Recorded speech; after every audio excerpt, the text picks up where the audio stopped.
I feel like yesterday, or at least the beginning of training camp, it really seemed like the Colts thought they might get Luck ready back for the regular season. Obviously, that is not the case. So what changed between the start of camp until now? Okay, the simplest way to explain a very complicated situation is that Andrew Luck got worn out, mentally more so than physically. You go back and watch the interview I did with him on one of the first days of camp. Andrew Luck is upbeat. He's joking about all the health questions that he was continuing to face. And he specifically says that this calf strain / lower leg injury he'd been dealing with since the spring did not weigh on him the same way that his shoulder had a few years ago. Everyone I talked to in the organization had no question he'd be full go within a few days. He'd be ready for the regular season. Well, the tone shifted over the past couple of weeks. It's important to understand, Andrew Luck does not have a career-ending injury. It's not a season-ending injury. It's not even an injury that necessarily would impact his availability for week one. But Luck said it himself on Saturday night. He decided after playing through that shoulder injury in 2016 when he really couldn't practice that if he were put in the same position again, he would do it differently. He would, in his words, choose himself. Well, you heard Luck say that he has clarity here. Now, after a week of major uncertainty, so do the Colts. They are moving forward full force with Jacoby Brissett as their starting quarterback. Yes, he will take over, and we will talk about the differences between his starts in 2017 and now throughout the show. And you'll be covering the Colts all day long from the facility in Indy all day on NFL Network. Can you sort of set the stage for everyone out there watching? What can we expect to see from that facility today? Well, Colts players were off yesterday. It was a regularly scheduled off day following their preseason game on Saturday night. A few of them have begun to trickle into the building here. They'll have breakfast. They'll have a lift. There's a team meeting scheduled around 9 a.m. Frank Reich will certainly address players there. Reich will then talk to the media, as will Jacoby Brissett this afternoon. And then at 1:35 p.m. Eastern, the Colts will be on the practice field for the first time since Andrew Luck informed his teammates in the postgame locker room and then confirmed to the media that, yes, he is walking away at the age of 29. The Colts coaches and personnel staff were in the building yesterday. There's some short-term things they've got to figure out. Number one, how do they adapt this offense to what Jacoby Brissett does best? And number two, who is the number two quarterback with Brissett now moving into the starting role? They have Chad Kelly here. He's suspended for the first two games. They have Philip Dorsett, who's bounced on and off the practice squad. Entirely possible that Brissett's backup may not be on this roster right now. In Jacoby Brissett, General Manager Chris Ballard said the other night they think they have a rare leader. And this is somebody that the Colts genuinely believe in. You could talk about when he started for them 15 games in 2017. Well, he was acquired in a cut-down weekend deal about a week before the opener. He didn't know the offense. He didn't know his teammates. This time around, he knows Frank Reich's scheme. He's been getting first-team reps for most of the offseason because Luck was on the sideline. And, oh, yeah, Ballard has upgraded the roster at the skill spots, at the offensive line, even on the defense. You would certainly think this Jacoby Brissett-led Colts team better set up for success than that one in 2017.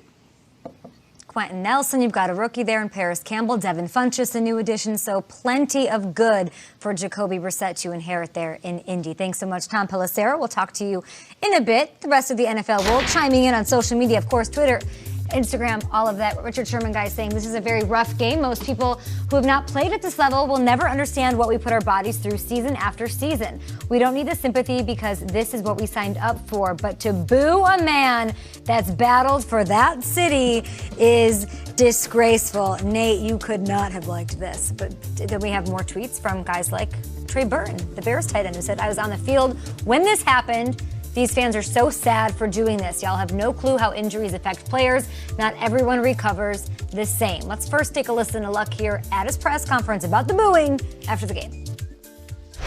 All that you've meant to the team and the city and the stunningness of the decision. Any reaction to the fans? Did you hear the reaction walking off the field? Yeah, I'd be lying if I didn't say I heard the reaction. Yeah, it hurt. I'll be honest, Chap. It hurt. Now, how about that? An individual that gave you everything, sacrificed everything. The one thing he hears as he takes his final steps off the field are boos from fans. Now, I get it. It's not every fan in that stadium, but it was loud enough that majority of you, as we're listening right now, you can hear that loud and clear. Now, I'm just going to tell you right now, straight up, if that was you, you should be embarrassed and you should be ashamed of yourself.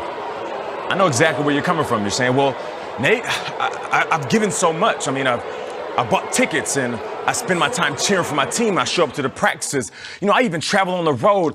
I've done so much to support Andrew Luck and everything that he's been through. When he was hurt, I was there. I told everybody how great he was and be patient. And I get it.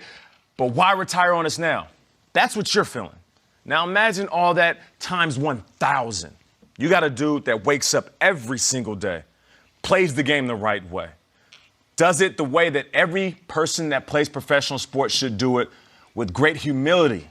And not to mention, he did it while he was banged up. And I'm not talking about bumps and bruises. I'm talking about waking up, your body hurts.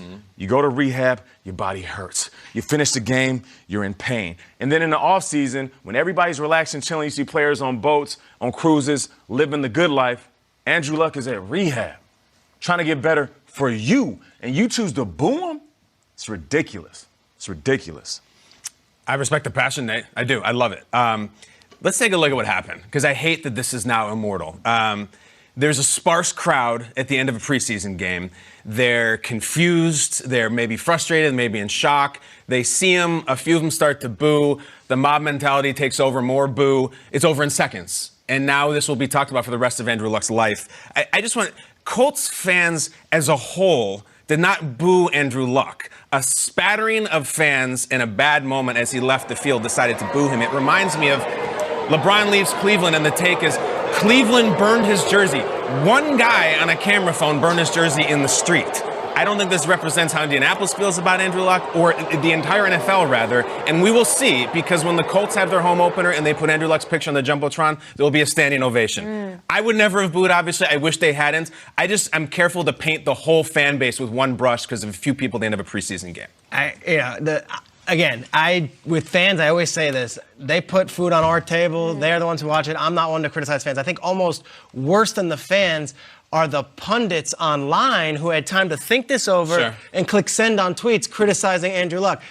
There's this whole feeling of like, I know it's not PC, but I'm going to tell you it like it is. No. I'll go there. I'll go. They won't go there, but I'll go. You're crazy. It ain't that, dude. No. We will go all That ain't it. That ain't it. in That ain't on it.